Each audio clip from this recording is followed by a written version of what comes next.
ओं खर्वस्तूल तनु गजेन्द्रवदनं लंबोदरं सुंदरं प्रस्यन्दनमद गंधलुब्धं मधुप व्यालोळगण्डस्थलं दन्ताघात विदारितारि रुधिरं सिन्दूर शोभाकरं वंदे शैलसुतासुतं गणपति सिद्धि पदकामदं।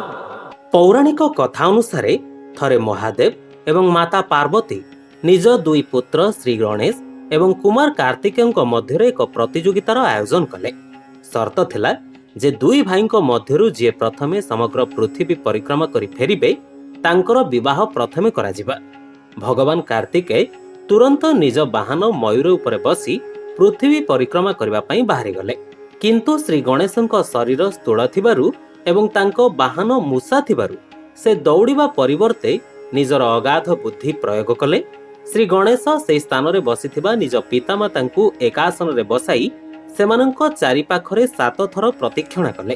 ଯେତେବେଳେ ତାଙ୍କୁ ଏହାର କାରଣ ପଚରାଗଲା, ସେ ଶାସ୍ତ୍ରର ଉଦାହରଣ ଦେଇ କହିଲେ ଯେ ପିତାମାତାଙ୍କ ଚରଣରେ ହିଁ ସମଗ୍ର ବ୍ରହ୍ମାଣ୍ଡ ବିଦ୍ୟମାନ।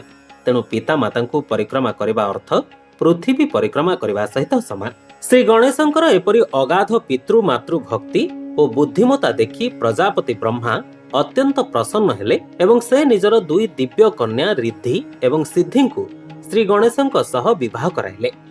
ଯେହେତୁ ଶ୍ରୀ ଗଣେଶ ବୁଦ୍ଧିର ଦେବତା, ତାଙ୍କର ଦୁଇ ପତ୍ନୀ ଯଥା ରିଦ୍ଧି ସେ ଧନ ସମୃଦ୍ଧି ଏବଂ ସମ୍ପନ୍ନତାର ପ୍ରତୀକ ହୋଇଥିବା ବେଳେ ସିଦ୍ଧି ଆଧ୍ୟାତ୍ମିକ ଶକ୍ତି ସଫଳତା ଏବଂ ବୁଦ୍ଧିର ପ୍ରତୀକ। ଆହୁରି ମଧ୍ୟ ଦର୍ଶକ ବନ୍ଧୁ, ରିଦ୍ଧିଙ୍କ ପୁତ୍ର ହେଲେ ଶୁଭ, ଯିଏ ମଙ୍ଗଳମୟ କାର୍ଯ୍ୟର ପ୍ରତୀକ ଏବଂ ସିଦ୍ଧିଙ୍କ ପୁତ୍ର ହେଲେ ଲାଭ, ଯିଏକି ପ୍ରାପ୍ତି ବା ଉନ୍ନତିର ପ୍ରତୀକ। ସେଇଥିପାଇଁ ଦର୍ଶକ ବନ୍ଧୁ, ବ୍ୟବସାୟୀ ମାନେ ନିଜ ଖାତା ବା ବହିରେ କିମ୍ବା ଦୋକାନରେ ଶୁଭ ଲାଭ ଲେଖିଥାନ୍ତେ। ଏହାର ଅର୍ଥ ହେଲା ବୁଦ୍ଧି ବା ଗଣେଶ ଆସିଲେ ତାଙ୍କ ସହିତ ସମୃଦ୍ଧି ବା ରିଦ୍ଧି ଏବଂ ସଫଳତା ବା ସିଦ୍ଧି ଆସିଥାଏ, ଯାହାଦ୍ୱାରା ଜୀବନରେ ଶୁଭ ଓ ଲାଭ ପ୍ରାପ୍ତି ହୁଏ। Bureau report, live live Odia.